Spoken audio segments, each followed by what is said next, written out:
تعالیٰ۔ جی بہت سی بہنوں نے سوال کیا تھا کہ نفلی عبادت کیوں ضروری ہے۔ کہ آپ کو چھوٹی سی مثال کے ساتھ سمجھاتی ہوں۔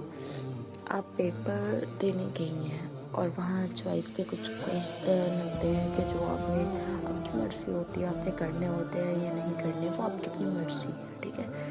اب آپ نے اپنا پیپر جو تھا وہ حل کر لیا، لیکن کنفیوز ہیں، پتہ نہیں صحیح ہوگا یہ میرا جواب یا نہیں۔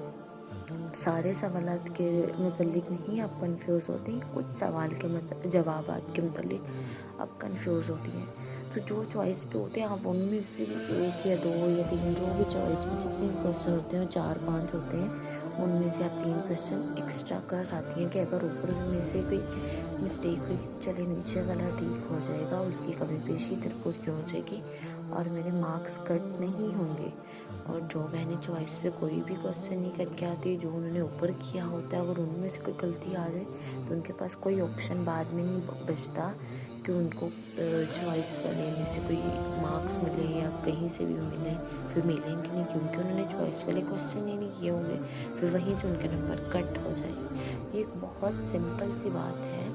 دیکھیے ہم لوگ فرض نماز ادا کرتے ہیں نا، اور اس کے ساتھ ہماری نفلی عبادات بھی ہیں۔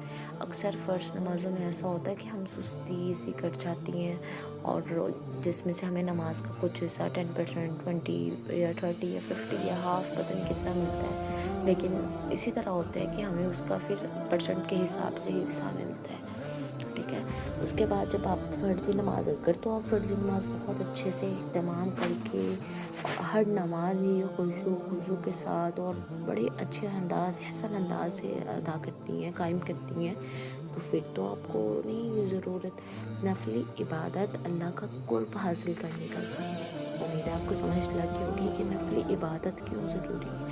یہ ہم اپنی محبت سے اللہ سبحانہ و تعالیٰ کے لیے ادا کرتے ہیں۔ ہم اپنی محبت سے لیے اس اللہ کے آگے کھڑے ہوتے ہیں جو ہماری کائنات کا خالق و مالک کا مالک ہے۔ امید ہے آپ کو سمجھ لگی ہوگی۔ ایک شارٹ سا طریقہ ہے کہ ہم نفلی فرضی عبادت میں ہماری کوئی کمی پیشی کچھ بھی ہو جائے، ہماری نفلی جو عبادات ہوں گے یعنی چاشت، اشراق اور تہجد، یہ جو عبادت نفلی ہوں گی، یہ ہماری ادھر سے اللہ تعالیٰ کمی فرضی میں سے ہوگی تو یہاں سے لے لیں گے، ہمارے مارکس کٹ نہیں ہوں گے، اس کے بدلے ہمارا جو نفلی حصہ ہوگا وہ ایڈ کر دیا جائے گا۔ امید ہے آپ سمجھ گئے ہوں گے۔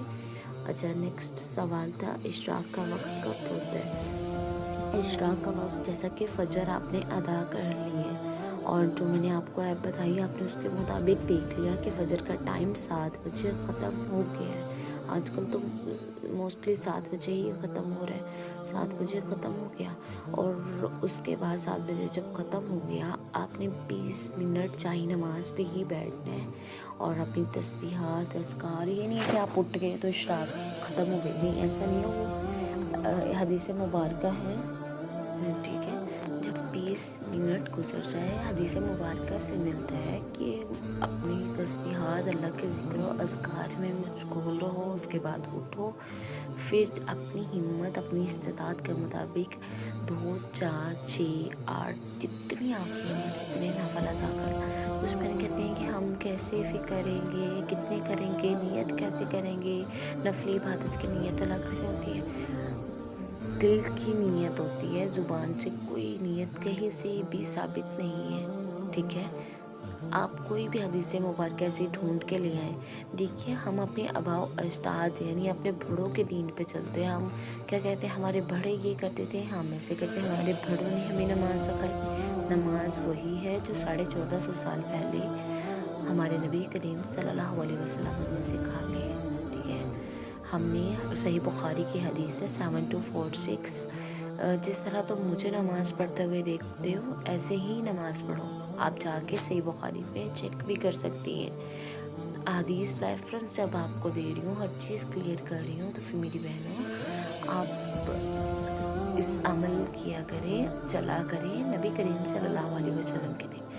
اٹک کے مت کھڑی ہو جایا کریں، ڈیٹ مت بنا کرے کہ میرے امی نے مجھے نماز سکھائی تھی، میرے تو قاری صاحب نے سکھائی تھی، اب آپ اس کو غلط کیسے کہہ سکتی ہیں، آپ کیسے، ایسا نہیں ہوتا۔ ہم اکثر غلط چیزیں کر لیتے ہیں، صرف یہ کہ ہمارے بڑے کرتے ہیں۔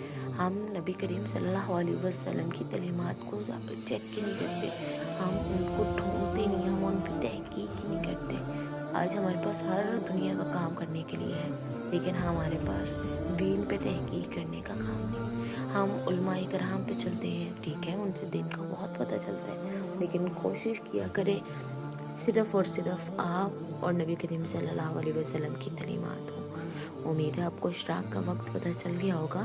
پورے 20 جب فجر کا ٹائم ختم ہو گیا، یعنی 7 بجے ختم ہو، آپ نے پورے 20 منٹ جائے نماز پہ بیٹھنا ہے اور اپنی تسبیحات کرتے رہنا۔ اس کے بعد 20 منٹ کے بعد اشراق کا ٹائم ہو جائے گا۔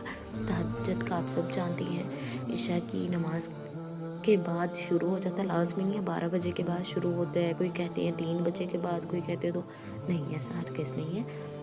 تہجد کا ٹائم جو ہوتا ہے وہ عشاء کی نماز کے بعد شروع ہو جاتا ہے اور پھر فجر سے 1 منٹ پہلے تک تہجد کا ہی ٹائم ہوتا ہے۔ جو چاشت ہوتی ہے نا، اس کا ٹائم اشراق کا بہت کم ٹائم ہوتا ہے۔ اشراق کا ٹائم تہجد کا بھی بہت زیادہ ہوتا ہے۔ اشراق کا ٹائم جو ہوتا ہے وہ صرف اور صرف 1 گھنٹے کا ہوتا ہے۔ اشراق کا ٹائم صرف 1 گھنٹے کا۔ اس کے بعد جو ٹائم ہوتا ہے نا، جب سورج فل نکل آتا ہے اور وہ جو ٹائم ہوتا ہے وہ چاشت کا ٹائم ہوتا ہے، ٹھیک ہے، چاشت کا ٹائم ہوتا ہے۔ اور چاشت جو ہوتی ہے اس کا ٹائم زوال سے پہلے تک، یعنی جو ایپ ہے وہاں زوال کا ٹائم سامنے انہوں نے مینشن کیا ہوا ہے، تقریباً 12 بجے سے کچھ منٹ پہلے سے ہوتا ہے اور بہت کم ٹائم ہوتا ہے زوال کا۔ اس ٹائم میں کوئی بھی نفلی عبادت، کوئی بھی فرضی عبادت کرنا منع ہے، نماز نہیں پڑھ سکتے اس ٹائم میں، ٹھیک ہے۔ سورج کے طلوع ہونے پہ، سورج کے غروب ہونے پہ اور زوال کے ٹائم میں نماز پڑھنا جائز نہیں ہے، ٹھیک ہے۔ اور تہجد کا جو ہے افضل اور بہترین وقت جو ہے تہجد ادا کرنے کا، وہ رات کا آخری پہر ہے۔ لیکن اگر آپ نہیں اٹھ سکتی آخری پہر میں، یعنی فجر سے آدھا گھنٹہ پہلے نہیں اٹھ سکتی، آپ کی بھی کوئی بیماری ہے یا ایج ہو گئی ہے یا کچھ اور مسئلے مسائل ہیں شرعی، تو پھر آپ ایسا کیا کریں، عشاء کی جب نماز ادا کر لیں اس کے بعد 2-4 اپنی ہمت کے مطابق نفل ادا کر کے سویا کریں، یا سونے سے پہلے عشاء کی نماز جب آپ نے ادا کر لیا ہے، کام کو شام سارے کر لیے ہیں، پھر سونے سے پہلے کوشش کیا کریں آپ اپنی نماز تہجد جو ہوتی ہے اس کے 2-4-6 نفل ادا کر کے پھر سویا کریں۔ کسی بھی نماز کے فکس نفل نہیں ہے نفلی، ٹھیک ہے، آپ اپنی مرضی کے مطابق 2 نفل بھی پڑھ سکتی ہیں، 4 بھی پڑھ سکتی ہیں، 6 بھی، 8 بھی، 10 بھی، جتنی آپ کی ہمت ہے، استطاعت ہے، آپ اتنے پڑھ سکتی ہیں۔ امید ہے آپ کو سمجھ لگی ہوگی چاشت، اشراق، تہجد اور نفلی عبادات کی